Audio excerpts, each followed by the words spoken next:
세상의 모든 축구 이야기 풋볼 살롱입니다. 오늘은 승무패 45회차 K리그 프리미어리그 14경기 최종픽 분석 및 공유로 인사를 드립니다. 네, 우선 45회차 최종픽을 공유드리기 전에 먼저 감사의 말씀을 드리고 시작하겠습니다. 어제 제가 업로드했던 승무패 45회차 K리그 7경기 초안 픽 분석 영상을 상당히 많은 분들이 봐주셨고 반응도 좋게 해주셔서 구독자도 많이 늘고 상당히 기분이 좋은 하루였습니다. 네, 기세를 몰아서 승무패 45회차 K리그 프리미어리그 14경기 최종픽 분석 공유 바로 들어가도록 하겠습니다. K리그 7경기 같은 경우에는 어제 올려드렸던 초안픽 영상과 크게 달라진 점이 없습니다.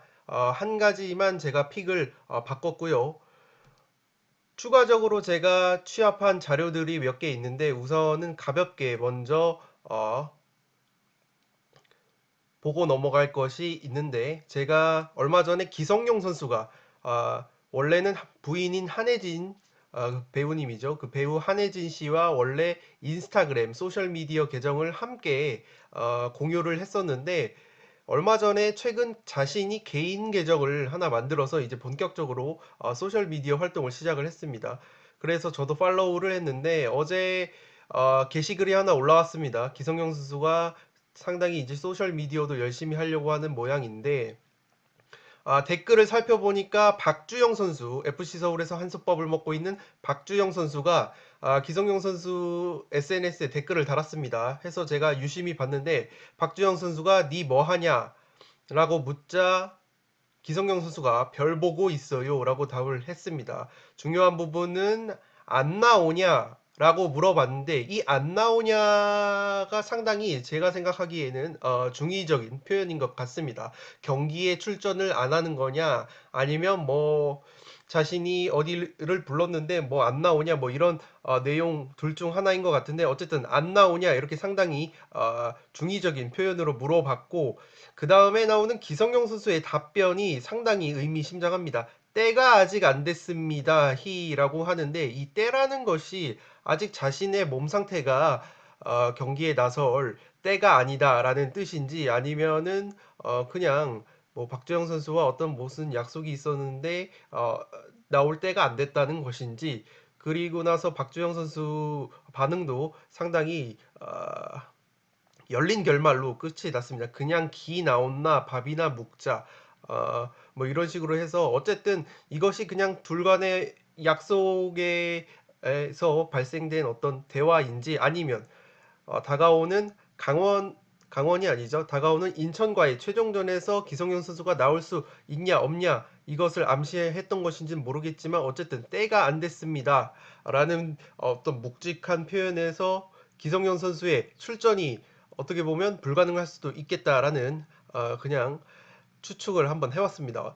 어쨌든 K리그 같은 경우에는 서두에서 말씀드렸던 것 같이 초안픽과는 달라진 부분이 별로 없습니다. 따라서 가볍게 살펴보고 넘어가도록 하겠습니다. 서울과 인천의 경기, 1번 경기는 초안픽에서 무패 투픽을 예상했고 그대로 무패 투픽을 가져가려고 합니다. 올 시즌 유관중 경기에서 서울이 강했던 면모 그리고 스타 플레이어 특성상 관중들이 지켜보는 앞에서 상당히 존재감을 과시하는 경향이 있고 지난 경기 박주영 선수가 강원전에서 스타 플레이어답게 멋진 프리킥으로 골을 넣었던 것처럼 박주영, 조영욱, 기성용 등 스타 플레이어 한승규까지 스타 플레이어가 많이 포진한 서울이 그래도 1부 리그 잔류를 확정한 상황에서 마지막 유관중 홈 경기에서 쉽게 패배까지는 하지 않을 것이다.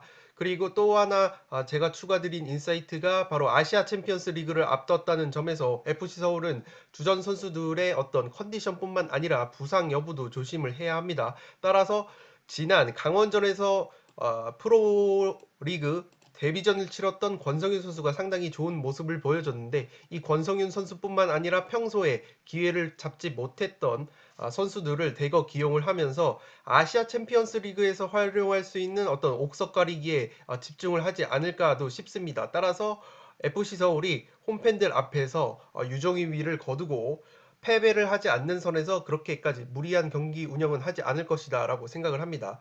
반면에 인천 같은 경우에는 강등 지금 문턱에서 치열한 생존 싸움을 하고 있고 반드시 승리가 필요한 상황입니다. 어쨌든 무승부만 거둬도 부산과 성남의 맞대결 결과에 따라서 잔류 가능성은 남아있지만 확실하게 자력으로 잔류를 확정하려면 FC 서울전에 반드시 승리가 필요한 상황입니다. 따라서 주포인 무고사 선수가 올 시즌 12골을 모두 원정에서 넣었다는 이런 좋은 기억이 있기 때문에 서울 원정에서도 득점포를 가동할 수 있다고도 봅니다. 따라서 저는 이 경기 초안픽과 마찬가지로 FC 서울의 무패 투픽으로 가져가도록 하겠습니다. 이번 경기 강원과 수원 경기는 초안픽에서도 단통 무승부를 예측을 했었고 최종픽에서도 단통 무승부로 한번 가보려고 합니다. 우선은 강원 같은 경우에는 최근 3승 1무로 상승세고 이현식 선수가 징계에서 돌아오기 때문에 전력 누수도 조금은 보완을 한 모양새입니다. 또한 올 시즌 마지막 유관중 홈경기고 춘천 송암 경기장에서 펼쳐집니다. 강릉 종합운동장이 잔디 상태가 매우 안 좋기로 유명한데 춘천도 뭐 그 못지않게 안 좋다고는 하지만 강릉보다는 그래도 춘천 쪽이 좀 더 관리는 잘 되어 있다고 생각을 하고 어, 어쨌든 올 시즌 홈에서 초반에는 경기력이 나오지 않았습니다. 김병수 감독이 구사하는 특유의 패스 축구, 점유율 축구라고 대표가 되는 병수볼이 잔디 상태가 이렇게 좋지 않으면 아무래도 패스를 유기적으로 돌리는데 쉽지 않기 때문에 홈에서 성적이 나오지 않았었는데 후반기 들어서면서 홈에서도 승리를 챙긴 강원입니다. 따라서 이런 어떤 처참한 잔디 상태에서도 적응을 조금은 마친 모양새고 워낙에 요즘 분위기가 좋기 때문에 홈팬들 앞에서 천적이라고 불리는 수원을 한번 잡아보려는 그런 적극적인 모습을 보여줄 것 같습니다. 수원 같은 경우에는 5경기 3승 2무를 달리다가 지난 성남전에서 역전패로 잠시 주춤한 모양새지만 어쨌든 단기적인 목표였던 1부 리그 잔류를 이뤄냈고 원클럽 매니저, 클럽 레전드 출신인 박건하 감독이 부임을 하면서 수원 특유의 그 스피릿까지 살아났다고 합니다. 또한 수원은 마찬가지로 FC 서울과 마찬가지로 아시아 챔피언스 리그 일정을 앞뒀다는 점에서 그렇게까지 무리하게 강원 원정을 소화하진 않을 것 같습니다. 수원 역시 어쨌든 서울은 지금 후기 감독이 정해지지 않은 상황이고 박건하 감독 을 필두로 수원은 지금 체제를 만들어가는 과정이기 때문에 오히려 더 강원전에서 아시아 챔피언스 리그를 대비할 수 있는 어떤 옥석 가리기에 집중할 수도 있다는 생각이 듭니다. 따라서 수원이 분위기가 아무리 좋다고 해도 강원이 지금 수원한테 약한 면모 10경기 6승 2무 2패로 수원이 압도적인 모습을 보여주고 있고 올 시즌 맞대결에서도 수원이 우위를 보였기 때문에 아무리 동기부여가 떨어졌다고 해도 강원에게 쉽게 패배를 하지 않을 것 같습니다. 따라서 저는 그대로 단통 무승부를 가져가도록 하겠습니다. 네, 그리고 제가 어제 추가한 내용으로는 강원이 올 시즌 마지막 춘천에서 펼쳐지는 홈 경기에 높으신 분들이 많이 대거 직관을 오신다고 합니다. 보면 뭐 국회의원까지 오고 춘천시 체육회장 등 이런 굵직굵직한 인사들이 보는 앞에서 과연 강원 선수들이 도민구단으로서 수원 삼성을 꺾는 어떤 저력을 보여줄지도 한번 눈여겨봐야 될 대목인 것 같습니다. 네, 3번 경기 성남과 부산 이 경기는 단두대 매치죠. 강등 단두대 매치고 지는 팀은 강등이 유력하기 때문에 반드시 승리가 필요한 상황이고 부산이 좀 더 유리합니다. 성남에게 다득점에서 2골이 앞서 있기 때문에 비기기만 해도 잔류를 확정하는 상황이고 성남 같은 경우에는 올 시즌 홈에서 단 1승밖에 없기 때문에 이 징크스를 빨리 깨버려야 합니다. 그렇지만 그 1승이 지난 9월 전북을 상대로 2대0 승리를 거둔 것이기 때문에 이 좋은 기억을 떠올려서 한번 나상호 선수랄지 최근 꼴맛을 보고 있는 토미 선수가 한번 활약을 해준다면 김남일 감독이 징계에서 복귀하는 성남이 홈팬들 앞에서 기적적으로 승리를 거두면서 잔류를 좀 더 확정하지 않을까 싶어서 저는 초안픽에서 성남의 승무 투픽을 가져갔고 최종 픽에서도 승무 투픽으로 가려고 합니다.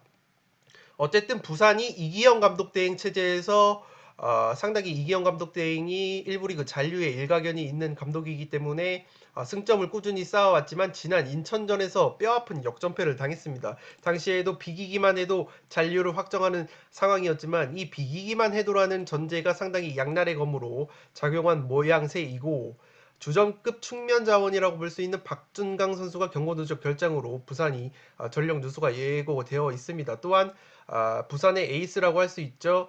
최전방 공격수 이정엽 선수가 허리 부상 이후에 상당히 폼이 안 좋습니다. 특유의 연계도 잘 이루어지지 않고 결정력까지 조금은 실종이 된 모습이라서 부산의 승리는 저는 보이지가 않는 것 같아서 어쨌든 초안픽과 마찬가지로 성남의 승무 투픽으로 가도록 하겠습니다. 4번 경기 제주 대 서울 이랜드. 이 경기는 승무패 45일차의 유일한 K리그2 2부 리그 경기입니다. 최근 흐름상 토토 이 픽을 고르는 담당자분께서 K리그2 경기를 야심찬 한방으로 준비를 하는 모양새이고 지난 주차, 지지난 주차에서도 FC 안양 이랜드 경기로 무승부를 이끌어내면서 상당히 이렇게 K리그2 경기가 하나씩 들어오는 게 토토 측에서는 한 방에 비장의 한 방으로 내세우는 것 같습니다. 따라서 이 경기는 제주의 어떤 단통 승리를 섣불리 예측할 수는 없을 것 같고 제주는 이랜드전에 비기기만 해도 자력으로 우승을 확정하기 때문에 그렇게까지 밸런스를 깨거나 반드시 승리를 거둬야겠다는 어떤 동기부여가 없는 상황입니다.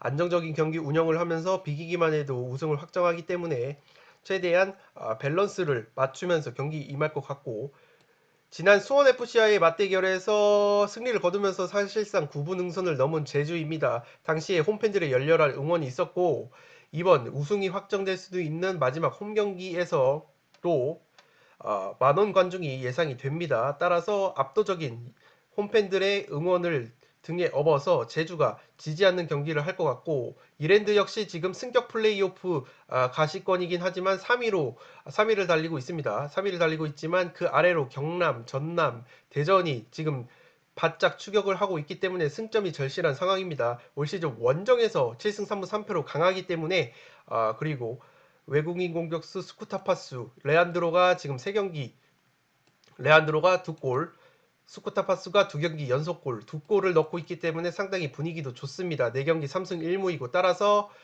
이 경기가 상당히 이변이 나올 수 있다고 보고 저는 초안픽과 마찬가지로 제주의 승무 투픽으로 가도록 하겠습니다. 5번 경기 울산과 광주 제가 서두에서 말씀드린 것처럼 많은 것이 변하진 않았지만 초안픽에서 바뀌었던 것은 초안픽에서 원래는 울산 킬러였죠. 올 시즌 울산과의 맞대결에서 두 차례 무승부를 거뒀던 광주에 무승부를 껴서 제가 승무 투픽을 갔었는데 아무리 생각을 해도 광주가 동기부여가 떨어졌고 울산이 마지막 홈 경기에서 이 경기마저 놓치게 된다면 상당히 거센 비판에 직면할 것 같습니다. 따라서 울산 홈구장에서 그래도 지난 전북전을 한번 복기를 해보면 윤빛가람 선수가 제 기억으로는 날카로운 프리킥으로 골대를 2번이나 맞췄습니다. 또한 이청용 선수 같은 경우에는 기대 이하의 활약을 보여줬지만 어쨌든 윤빛가람 등 그리고 김태환 선수를 저는 후반 늦게 기용을 했는데 오히려 서령우 선수 대신 김태환 선수를 좀 더 공격적으로 배치를 해서 초반부터 승부를 보는 게 낫지 않았었나 싶습니다. 후반에 부랴부랴 김태환 선수를 투입을 했고 사실 김태환 선수는 저돌적인 직선적인 돌파가 강점이기 때문에 꼭 풀백 측면 수비수로 기용을 할 필요는 없다고 봅니다. 따라서 김도훈 감독도 후반전에 김태환 선수를 아예 오른쪽 윙포워드 느낌으로 활용하는 모습을 보았는데 어쨌든 김태환 선수나 이런 주축 선수들이 대거 초반부터 투입이 된다면 비온 존슨, 불투이스가 결정하는 울산이라고 할지라도 마지막 홈 경기에서 유종의 미를 반드시 거둬야겠다는 그런 스피릿이 발동을 하지 않을까 싶습니다. 따라서 저는 초안픽을 승무를 가져갔던 걸 울산의 단통 승무로 틀도록 하겠습니다. 네, 6번 경기 전북과 대구. 이 경기는 초안 픽에서 전북의 단독 승리를 예상을 했었고 최종 픽에서도 단독 승리로 가려고 합니다. 어쨌든 대구와 비기기만 해도 자력 우승을 확정하는 전북이고 지금 손준호 선수를 필두로 해서 주축 선수들의 경기력이 상당히 나쁘지 않습니다. 더욱이 레전드라고 볼 수 있는 이동국 선수가 현역 은퇴를 선언을 했고, 이동국 선수를 이게 지금 우승이 확정된 상황이 아니기 때문에 섣불리 고별전이라고 해서 출전을 시킬지는 모르겠습니다. 다만 전북이 초반부터 기세를 잡고 어떤 리드를 잡는다면 이동국 선수의 레전드로서의 대우를 위해서 짧은 시간이라도 출전을 시킬 것 같긴 하지만 어쨌든 전북도 유리한 고지를 점하긴 했으나 우승이 확정되지 않은 상황이고, 모라이스 감독이 섣불리 이동국 선수를 뭐 선발로 기용하거나 하지는 절대 않을 것 같습니다. 따라서 전주성에서 올 시즌 10승 1무 2패로 강세고, 대구와의 최근 10경기에서도 7승 2무 1패로 압도적인 모습을 보여주고 있는 전북이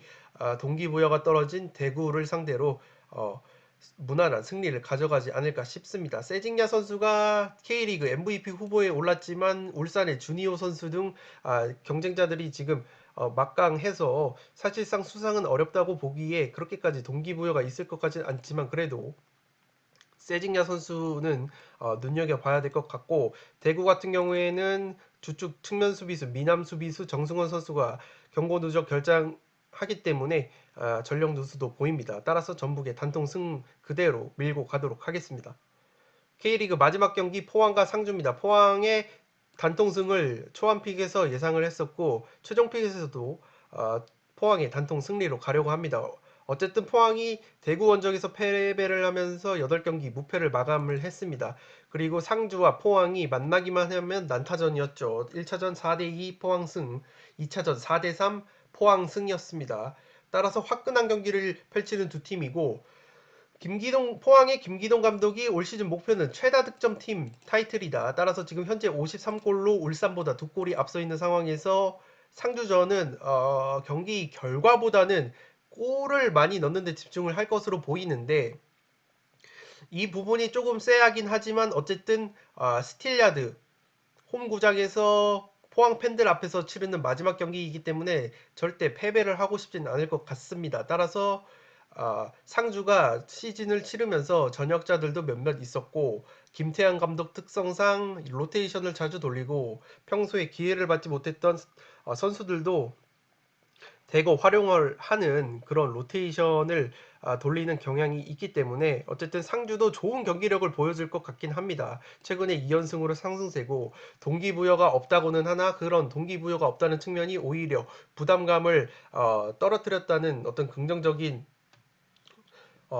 효과로 다가오고 있어서 포항에게 그렇게까지 밀리는 경기는 하지 않을 것 같지만, 포항 대 상주 경기가 늘 그래왔듯 난타전 끝에 포항의 한 골차, 두 골차 승리를 예상하겠습니다. 네, 프리미어리그 경기 이제 7경기 분석을 빠르게 하도록 하겠습니다. 초안픽에서는 아무래도 프리미어리그 같은 경우에는 주말에 펼쳐지고 우리나라와 시차가 있기 때문에 자료를 취합하는 데 시간이 좀 걸렸습니다. 따라서 프리미어리그를 조금 집중적으로 보도록 하겠습니다. 먼저 그리고 이게 넘버링이 지금 제가 8번으로 되어 있는데 제가 습관이 있습니다. K리그 따로 프리미어리그 따로 분석을 하는 습관이 있어서 이 넘버링, 이 번호가 그 프로토가 아니죠. 토토 승무패의 번호와 다릅니다. 따라서 이 번호를 유심히 보지 마시고 이 경기를 이 대진 위주로 봐주시면 되겠습니다. 이 번호와 승무패 번호가 다르기 때문에 이 번호만 갖고 이 픽을 따라가시거나 하면 절대로 안 됩니다. 네, 셰필드 대 맨시티의 경기가 EPL 첫 번째 경기인데요. 셰필드 같은 경우에는 프리미어리그 올 시즌 승리가 없습니다. 1무 5패로 상당히 부진합니다. 크리스 와일더 감독이 이끄는 셰필드가 지난 시즌에 상당히 돌풍을 일으켰습니다. 변칙적인 3백 운영으로 강팀뿐만 아니라 약팀들까지도 셰필드의 3백 전술에 상당히 고전하는 모습을 보였지만, 올 시즌 아무래도 시즌을 치렀고 셰필드의 이런 변칙적인 어떤 수비수들도 과감하게 공격에 가담하는 이런 3백 전술에 적응을 한 모양새입니다. 더욱이 셰필드의 지난 시즌 골문을 든든하게 지켜줬던 딘 핸더슨 골키퍼가 맨유 친정팀인 맨유로 돌아갔기 때문에 상당히 골문에 불안한 모양새입니다. 따라서 홈에서 1무 2패 4실점이나 하고 있고 원정에서도 3패 5실점을 하고 있습니다. 뭐 수비도 수비지만 지금 EPL 6경기를 치렀는데 단 3골밖에 없어서 최소 득점 팀입니다. 셰필드가. 따라서 수비뿐만 아니라 공격에서도 상당히 문제이고, 앞서 말씀드렸던 것처럼 딘 핸더슨 선수가 친정팀으로 돌아갔고, 주축 선수들 지난 시즌 주축 선수라고 볼 수 있는 리스 무세, 오코닐, 존 플렉 선수들이 지금 부상으로 나설 수 없다는 점이 셰필드가 초반에 고전하는 원인이라고 볼 수 있겠습니다. 맨시티보다는 아무래도 맨시티는 주중에 챔피언스 리그를 치렀기 때문에 3일 더 휴식했다는 점은 셰필드가 웃을 수 있는 요소라고 볼 수 있고, 맨시티 같은 경우에는 주중에 챔피언스 리그 조별리그 원정에서 3대0 완승을 거뒀습니다. 최근 모든 대회 6경기 무패로 상승세라고 볼 수 있고, 프리미어리그 3경기에서는 1승 2무로 주춤하고 있습니다. 지난 웨스트햄 원정에서 1대1 무승부를 거둔 것이 조금은 뼈 아팠습니다. 초반 순위 경쟁에 있어서. 어쨌든 맨시티는 올 시즌 EPL에서는 기대 이하의 성적을 보여주고 있습니다. 홈에서 1승 1패, 원정에서는 패가 없지만 1승 2무로 무승부가 많습니다. 맨시티가 초반에 고전하는 원인은 어쨌든 최전방 공격수인 아구에로 선수가 얼마 전에 복귀했다가 또다시 부상으로 이탈을 했습니다. 그리고 가브리엘 제주스 선수도 부상으로 지금 아웃 중이어서 최전방 공격에 지금 전력 누수가 심한 상황입니다. 맨시티의 과르디올라 감독이 최전방 공격수의 부재를 스털링 선수나 혹은 마레즈 선수를 펄스 나인 가짜 9번이라고 하죠. 가짜 스트라이커로 세우면서 고육지책으로 지금 프리미어 리그를 소화는 하고 있지만 어쨌든 정통적인 스트라이커가 없는 맨시티의 공격진이 상당히 지금 유기적인 모습이 나오지 않고 있습니다. 그리고 센터백 자원이죠. 본머스에서 데리고 온 센터백 자원 아케 선수 같은 경우에도 지금 부상으로 출전이 불투명한 상황이라고 합니다. 고무적인 것은 데브라이너 선수가 최근 벨기에 대표팀에서 안고 돌아온 부상을 입었었는데 지난 마르세유전에서 데브라이너 선수가 복귀를 하면서 2개의 어시스트를 기록을 했습니다. 따라서 부상 복귀 이후에 예열을 마쳤고 스털링 선수도 마르세유전에서 골맛을 봤고 중앙 수비수 라포르테 선수와 존스톤스 선수가 돌아와서 수비진 공백도 어느 정도 메운 상황입니다. 또한 미드필더인 균도안 선수 그리고 이적 시장을 통해 영입한 젊은 공격수 페란 토레스 선수까지 챔스에서 2경기 연속골을 기록했기 때문에 주축 선수들의 지금 감각이 나쁘지 않은 상황입니다. 따라서 저는 셰필드 유나이티드를 상대로 맨시티가 가볍게 단통 승리를 가져가지 않을까 싶습니다. 저는 그래서 이 경기는 셰필드의 단통 패를 보겠습니다. 네, 뭐 주목할 것까지는 아니지만 크리스 와일더 감독이 지금 1승을 추가하게 되면 셰필드 통산 100승을 찍는다고 합니다. 그런데 지금 10번째 도전이 실패를 했습니다. 11번째 도전인데 어쨌든 이 고지를 99승 고지를 넘어서 100승을 찍을지도 한번 지켜봐야 될 것 같고 맨시티가 할로윈데이라고 불리는 10월 31일 경기를 기준으로 해서 1부 리그 경기에서 아스널과 함께 최다 승리팀이라고 합니다. 그래서 할로윈데이에 펼쳐지는 경기에서 상당히 강한 모습을 보인 맨시티다. 또한 맨시티의 마레즈 선수가 공격 포인트, 골이든 어시스트든 추가를 하면 100개의 센츄리 클럽에 가입을 한다고 합니다. 네. 그 다음 번리 대 첼시 경기인데 이 경기는 제가 번리 단통 패를 보겠습니다. 첼시가 요즘 흐름이 좋습니다. 크라스노다르 원정이었죠. 주중 챔피언스 리그 크라스노다르 원정에서 4대0 완승을 거뒀습니다. 크라스노다르라는 팀이 상당히 자국 리그 러시아 리그에서 공격적인 운영을 펼치는 팀인데 경기를 보신 분들은 알겠지만 상당히 초반에는 공방전이 펼쳐졌습니다. 그러나 첼시 선수들이 워낙 클래스가 있고 특유의 결정력을 발휘하면서 4대0 완승을 거뒀습니다.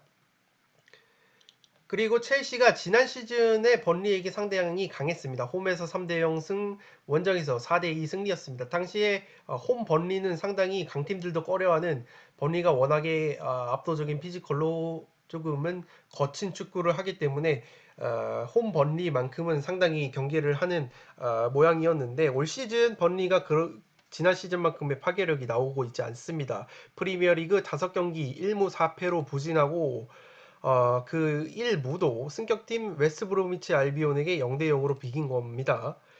올 시즌 홈에서는 실점이 조금은 적지만 그래도 2패를 달리고 있고, 번리 같은 경우에는 오른쪽 풀백 필 바슬리 선수가 코로나 이슈로 지금 결장이 예상이 됩니다.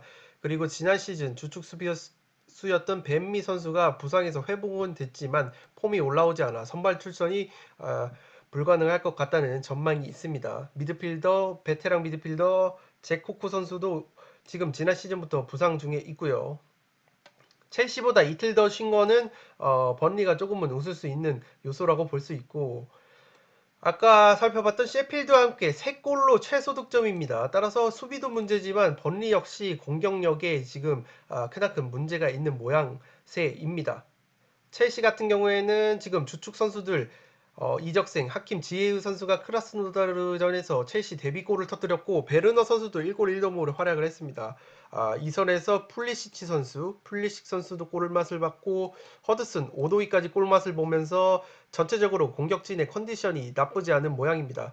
더더욱 중요한 것은 지금 케파 골키퍼 대신 주전 골키퍼로 도약을 한 맨디 골키퍼가 출전한 이후에 첼시가 무실점 경기, 클린시트 경기를 꾸준하게 늘려가고 있습니다. 올 시즌 맨디 골키퍼가 출전한 4경기에서 무려 4번의 클린시트를 기록을 한 첼시이기 때문에 더욱이 맨디 선수와 PSG에서 영입한 베테랑 수비수 티아고 실바 선수의 합류로 인해서 첼시가 불안했던 수비진의 어떤 플랜 A가 갖춰지는 모습입니다. 따라서 이 경기는 지금 올 시즌 상당히 부진을 면치 못하고 있는 번리를 상대로 상승세를 탄 것 같은 첼시가 압도적인 승리를 거두지 않을까 싶습니다. 따라서 저는 번리의 단통 패를 보도록 하겠습니다.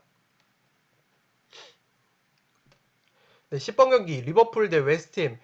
이 경기는 제가 후방 빌드업 코너에서 집중적으로 조명을 했습니다. 웨스트햄이 최근 프리미어리그 2승 2무로 굉장히 상승세를 달리고 있고, 리버풀 같은 경우에는 파비뉴 선수가 지금 반다이크 선수 대신 나왔던 중앙수비수로 나왔던 파비뉴 선수마저 근육 부상으로 아웃된 상황에서 마팁 선수까지 지금 복귀가 불투명해서 지금 중앙수비수가 없습니다. 조 고메즈 선수밖에 1군 스쿼드에 없는데, 따라서 웨스트햄전에는 지난 파비뉴 선수 대신 나왔던 신예 수비수 리스 윌리엄스 선수가 출격할 가능성이 높은데, 어쨌든 이렇게 되면 고메즈 윌리엄스라는 불안한 중앙 수비수 조합이 완성이 되기 때문에 웨스트햄전에서도 상당히 고전을 할 수도 있다는 뉘앙스를 풍겨드렸습니다. 다만 제가 말씀드렸던 것처럼 리버풀의 마네 선수가 웨스트햄을 상대로 상당히 강한 모습을 보이고 있습니다. 따라서 후방 빌드업에서도 말씀드렸던 것 같이 만약에 웨스트햄이 오른쪽 3백의 오른쪽 수비수로 발부에나 선수를 계속해서 기용을 한다면 그 발부에나 선수가 제공권이나 어떤 노련미는 있지만 상당히 속력이 떨어진다는 단점이 있습니다. 따라서 리버풀의 기민한 왼쪽 측면 라인인 마네, 로버트슨의 파상 공세를 막아낼 수 있을까라는 의문을 제기를 해드렸습니다. 더욱이 웨스트햄이 지금 안토니오 선수죠. 최전방에서 엄청난 피지컬과 순간 속도를 자랑하는 이 안토니오 선수가 최다 득점자이고, 지난 맨시티전에서도 환상적인 오버헤드킥, 바이시클 킥으로 골도 넣었었는데, 안토니오 선수가 맨시티전에서 지금 햄스트링이 나갔다고 합니다. 제가 그래서 현지 언론의 보도를 찾아보니까 예상보다 햄스트링 정도가 심각해서 최소 한 달 결장이 예상된다고 합니다. 따라서 웨스트햄이 지금 재미를 보고 있는 게 3백, 수비 시 5백으로 전환되는 이 3백, 그리고 날카로운 역습이 주 무기였는데 이 역습 천병이라고 볼 수 있는 안토니오 선수가 결장을 하기 때문에 상당히 지금 공격 쪽에 전력 누수가 예상이 됩니다. 따라서 저는 안토니오 선수가 만약에 복귀가 가능했다면 이 경기 승무 투픽을 가져가려고 했는데, 안토니오 선수가 지금 복귀가 어렵다는 점에서 저는 그래도 알리송 골키퍼가 돌아왔기 때문에 리버풀이 중앙 수비 쪽에 전력 누수가 심하다고는 하나 알리송 골키퍼의 존재는 상당히 든든하고, 어쨌든 활용 면에서 리버풀이 디오구 조타랄지 모하메드 살라 선수가 제 몫을 해주고 마네 선수가 웨스트햄전에 강했기 때문에 화력으로 충분히 찍어 누르지 않을까. 더욱이 안필드 홈 경기에서 지금 무패 행진을 계속해서 이어가고 있고, 웨스트햄 상대로도 20경기 중 19경기가 무패였습니다. 따라서 이것은 리버풀의 단통 승리로 가도록 하겠습니다. 네, 11번 경기 빌라 대 소튼, 사우스햄튼의 경기인데 이 경기가 상당히 재밌을 것 같습니다. 개인적으로는 상당히 5대5 경기가 예상이 되고 저는 일단 승패 투픽을 가져가려고 합니다. 어쨌든 아스톤 빌라가 프리미어리그 4연승 아주 센세이션한 초반 흐름을 보였다가 승격팀 리즈 유나이티드의 어떤 벤포드 선수에게 해트트릭을 허용하면서 3대0, 0대3 충격적인 패배를 당하면서 올 시즌 프리미어리그 첫 패배를 당했습니다. 주목해야 될 점은 뭐냐면 이 리즈 유나이티드가 비엘사 감독 아래에서 상당히 역동적인 축구 그리고 정말로 많이 뛰는 축구를 합니다. 그래서 전방 압박도 상당히 거세게 하는 팀이고 그러한 점을 비춰봤을 때 사우스햄튼 역시 하센히틀 감독 체제에서 상당히 조직적인 압박을 가합니다. 물론 사우스햄튼의 압박과 리즈 유나이티드의 압박은 결이 다른 측면이 있습니다. 그래도 어쨌든 사우스햄튼은 직전 경기에서 선두 에버튼의 2대0 완승을 거뒀습니다. 제가 이 경기를 직접 봤는데 에버튼이 히샬리송 선수가 없는 상황에서 상당히 사우스햄튼의 조직적인 압박에 고전하는 모습을 너무 보였습니다. 따라서 빌라가 압박이 강한 리즈 유나이티드의 0대3으로 완패했다는 점을 복기를 해 봤을 때 그리고 사우스햄튼에 적용을 해 봤을 때 사우스햄튼 역시 조직적인 압박이 강한 팀이라는 점을 봤을 때 빌라가 상당히 사우스햄튼을 상대로 고전을 펼치지 않을까 싶습니다. 어쨌든 지금 사우스햄튼이 프리미어리그 4경기 3승 1무로 상승세이고 첼시전에서 3대3 무승부를 거둔 것을 제외하면 3경기 모두 무실점 경기를 하고 있습니다. 그만큼 공수에서 상당히 안정적인 밸런스를 유지를 하고 있다는 것이고 주포인 데니 잉스 선수가 지난 시즌 빌라 원정에서 멀티골로 좋은 기억을 가지고 있습니다. 올 시즌 원정이나 홈에서나 그렇게까지 경기력 차이가 없는 사우스햄튼입니다.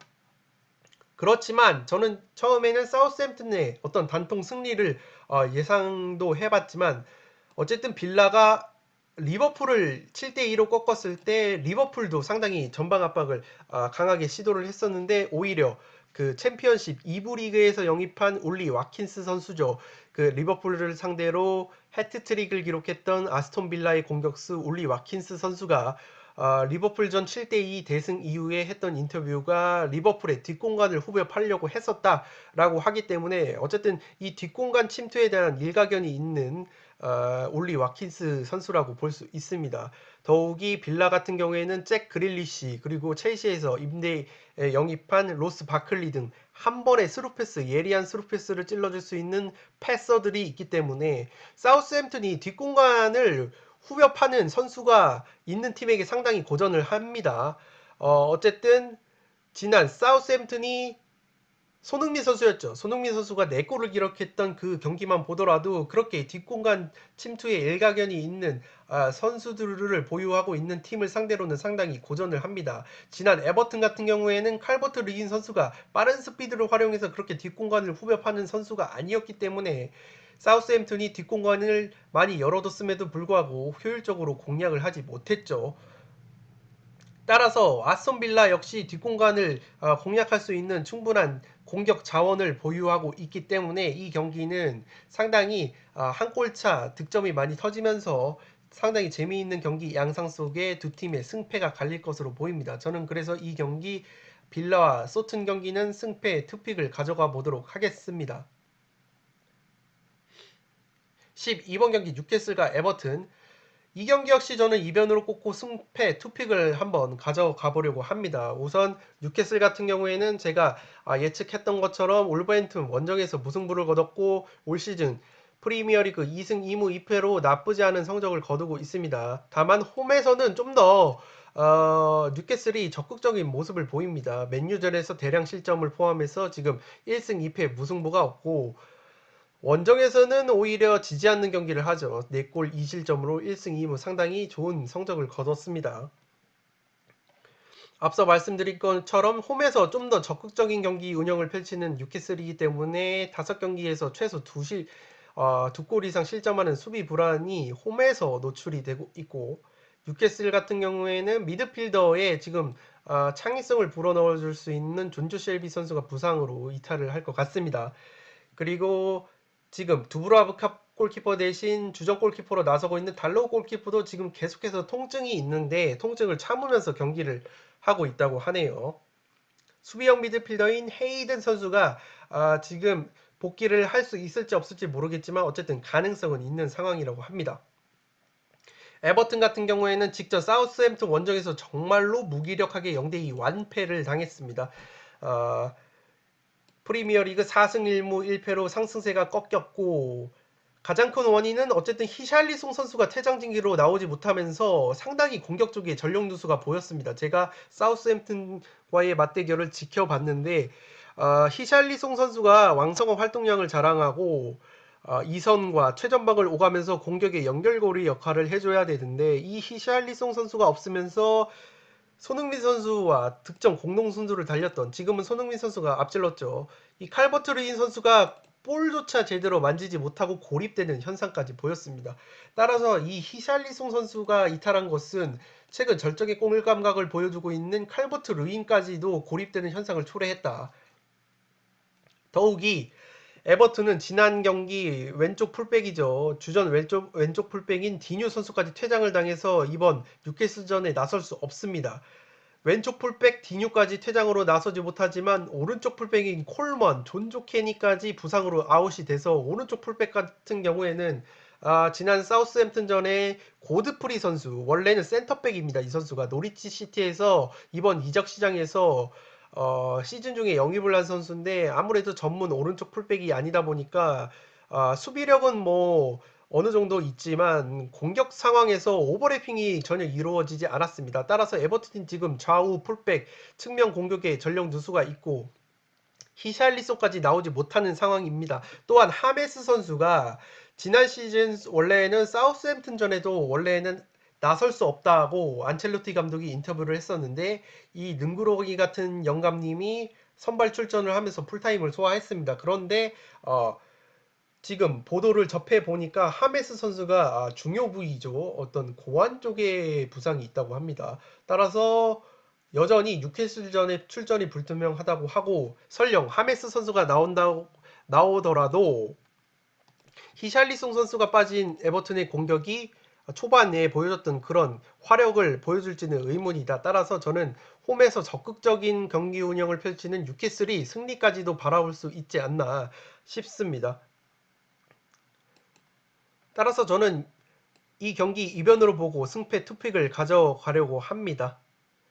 왜냐하면 뉴캐슬이 측면에 생막시망 그리고 최전방에 칼럼 윌슨 등 공격진이 나쁘지 않은 퀄리티를 갖고 있습니다. 따라서 전력 누수가 심한 에버튼을 상대로 충분히 홈에서 승리까지 노려볼 수 있다.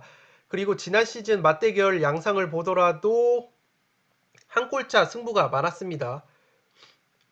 그리고 에버튼이 지난 뉴캐슬 원정에서 2대1 승리를 거뒀고 홈에서는 2대2 무승부로 비겼었는데 칼버트 르인 선수가 뉴캐슬 상대로 두 경기 3골로 강한 모습을 보였지만 당시 히샬리송 선수가 어시스트도 한 이력이 있고 히샬리송 선수가 공격에 나오지 못했을 때 이 칼버트 르인 선수가 최전방에서 고립되는 현상을 지난 소튼전에서도 보여줬기 때문에 에버튼의 공격이 제대로 작동할 것 같지 않습니다. 따라서 저는 이 경기 승패 투픽 가져가 보도록 하겠습니다. 네, 두 경기 남았습니다. 맨유와 아스날 경기입니다. 이 경기도 상당히 경기 결과와 관계없이 상당히 재밌을 거라고 보고 맨유가 직전 라이프치히전 5대0 대승을 거뒀습니다. 따라서 올 시즌 홈 경기에서 이상하게 승리가 없었던 징크스를 말끔히 날려버리고 모든 대회 4경기 3승 1무로 상승세를 탔습니다. 앞서 말씀드린 것처럼 홈에서 프리미어리그는 아직까지 프리미어리그에서는 승리가 없습니다. 토트넘전 6실점을 포함해서 2골 9실점으로 홈에서 상당히 프리미어리그 부진했는데 어쨌든 챔피언스 리그에서 2연승을 달렸습니다. PSG, 라이프치히라는 어떤 강팀들을 연이어 잡아내면서 자신감이 한껏 올라왔고 고무적인 점은 데이아 선수가 시즌 초반 불안한 모습을 보여주는데 아무래도 데이아 선수가 딘 핸더슨 골키퍼와의 경쟁 체제를 이제 인식을 한 것 같습니다. 따라서 두 경기 연속 클린시트 무실점 경기를 잡아내면서 상당히 안정감을 되찾은 모양새입니다. 그래서 수비력도 상당히 올라온 맨유이고 최근 맨유가 홈에서 아스날에 패한 적이 없습니다. 6경기 무패를 달리고 있기 때문에 올드 트래포드에서는 상당히 강한 모습을 보였다. 아스날 같은 경우에는 오늘 새벽이었죠. 던독 한 수 아래로 평가받는 던독을 상대로 유로파리그 완승을 거뒀습니다.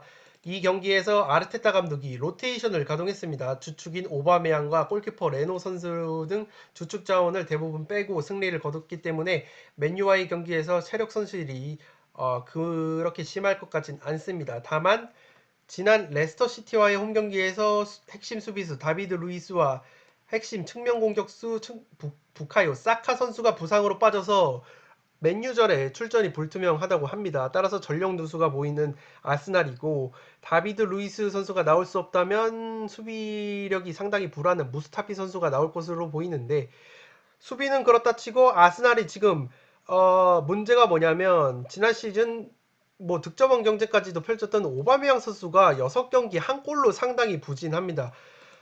이게 개인적인 어떤 컨디션 저하라기보다는 최근 아르테타 감독 체제에서 플랜 A로 가동되고 있는 3-4-3 시스템에서 오바메양 선수가 왼쪽 측면 공격수로 나오고 있는데 이 오바메양 선수가 3-4-3의 왼쪽 측면 공격수로 포진하면서 지금 상대편 페널티 박스 안에서 터치 횟수가 단 16번이라고 합니다. 이것이 프리미어리그 공식 통계인데 단적으로 비교했을 때 리버풀에서 득점을 올려주고 있는 모하메드 살라와 비교를 했을 때 모하메드 살라 선수는 상대 페널티 박스에서 66번의 터치를 가져갔습니다. 반면에 오바메양 선수는 박스 안에서 16번의 터치밖에 없었고 슈팅 횟수도 올 시즌 8개, 살라 선수는 29개라고 합니다. 따라서 오바메양 선수가 이렇게 부진한 것은 개인적인 문제도 있겠지만 아르테타 감독 체제에서 구조적인 고립이 있다. 따라서 아르테타 감독이 오바메양 선수를 살릴 방법을 강구하지 않으면 또다시 공격력 측면에서 맨유전에서 상당히 고전할 수도 있다고 봅니다. 따라서 전력 누수가 있는 아스널 그리고 오바메양 선수가 어떤 전술적인 구조적인 어려움을 겪고 있는 아스날이 맨유 원정에서 승리를 따내기란 어렵다고 봅니다. 또한 맨유가 강팀들을 연이어 잡아냈고 현재 프레드, 맥토미니 같은 3선 자원들이죠. 미드필더들이 상당히 컨디션이 좋고 활동량이 좋습니다. 따라서 오바메양이 왼쪽 측면에 포진했을 때 태클과 수비력이 좋은 오른쪽 풀백, 맨유의 오른쪽 풀백 완 비사카와 활동량이 좋은 프레드가 오른쪽 측면이죠. 맨유의 오른쪽 측면 그리고 아스날은 오바메양이 포진한 왼쪽 측면을 상당히 틀어막을 그림이 그려져서 저는 이 경기 맨유 아스날 맨유의 단통 승리를 보도록 하겠습니다. 네, 마지막 경기 토트넘 대 브라이튼. 토트넘은 오늘 새벽에 있었던 로얄 앤트워프 벨기에 선두팀에게 덜미가 잡혔습니다. 유로파리그 원정에서 0대1로 패배를 했습니다. 벤 데이비스 선수의 치명적인 수비 미스로 결승골을 헌납하면서 졌고 무리뉴 감독은 주말에 있을 브라이튼과의 경기를 대비해서 손흥민, 해리케인 등을 다 벤치로 내렸습니다. 로테이션을 가동했는데 로테이션도 실패를 했고 결과까지 잡지 못하는 최악의 상황, 두 마리 토끼를 놓치는 최악의 상황을 맞이했습니다. 후반전에 부랴부랴 손흥민, 해리케인, 모우라까지 투입을 하면서 반등을 노렸는데 결과적으로 패배까지 했기 때문에 체력 안배도 실패했습니다. 더욱이 원정 경기였죠. 원정 경기였기 때문에 주전 로테이션도 실패한 토트넘입니다. 따라서 10경기 무패 행진을 마감을 했고 올 시즌 토트넘이 프리미어리그에서 승리가 없습니다. 2무 1패로 상당히 부진했고 브라이튼을 상대로는 홈 경기에서 상당히 강한 모습을 보였습니다. 지난 시즌 두 차례 맞대결에서는 1승 1패를 거뒀는데 홈에서는 손흥민이 빠진 가운데 케인, 알리가 골을 넣으면서 2대1 승리를 거뒀고 브라이튼 원정에서는 지난 시즌 패배를 했었는데 당시에는 포체티노 감독 시절이었던 점을 참고를 하시면 되겠습니다. 어쨌든 토트넘이 최근 좋았던 상승세가 유로파리그 원정에서 덜미가 잡혔다. 그리고 브라이튼은 지난 시즌부터 원정 깡패에 나온 면모를 보이고 있습니다. 승리는 많지 않지만 무승부가 상당히 많은 경기를 펼치고 있고 원정에서 상당히 쉽게 지지 않는 모습을 보여주고 있는 브라이튼입니다. 올 시즌 프리미어리그에서 1승 2무 3패로 승리가 1승밖에 없지만 이 3패가 첼시, 맨유, 에버튼 다 강팀과의 대결이었습니다. 또 주목할 점이 뭐냐면 경기력이 상당히 좋았습니다. 경기력은 좋았지만 어쨌든 3골, 3골, 4골이라는 대량 실점을 하면서 결과는 가져오지 못하는 아쉬운 모습을 보였습니다. 브라이튼 같은 경우에는 중앙 수비수 루이스 덩크가 퇴장 징계로 토트넘전에 나설 수 없어서 수비 쪽에 전력 누수가 보이긴 합니다. 어쨌든 브라이튼 경기를 보시면 알겠지만 경기력은 특히 강팀들을 상대로 좋은 모습을 보여줬습니다. 다만 주목할 점은 뭐냐면 어쨌든 경기력만 좋아서는 안 되죠. 경기력만 좋아서는 안 되고 경기력은 좋았지만 대량 실점을 하면서 강팀들에게 패배를 했다는 점에서 이번 토트넘전 역시 토트넘이 지금 유로파리그 지금 불이의 일격을 당했기 때문에 무리뉴 감독이 초반부터 손흥민과 케인, 찰떡궁합을 자랑하는 손 케인 듀오를 선발 추천시키면서 초반부터 기세를 잡지 않을까 싶습니다. 따라서 이번 경기도 브라이튼이 그렇게까지 나쁜 경기력을 보여줄 것 같진 않습니다. 토트넘 상대로 상당히 좋은 경기력을 보여줄 것으로 예상은 되지만 강팀과의 연전, 그 결과를 비추어 봤을 때 경기는 잘해놓고 실속은 챙기지 못하는 흐름이 이어질 것 같습니다. 또한 올 시즌 리그 경기에서 10골로 공격력은 준수하지만 실점이 12골로 많다는 점에서 손흥민, 해리 케인이 지금 절정의 골 감각을 보여주고 있는 토트넘을 상대로 상당히 대량 실점도 할 수도 있다고 생각이 됩니다. 따라서 저는 이 경기 토트넘의 단통 승리를 보도록 하겠습니다. 네, 숨가쁘게 달려왔습니다. 제 최종 픽을 한눈에 정리를 해드리면 32,000원으로 구성을 했고요.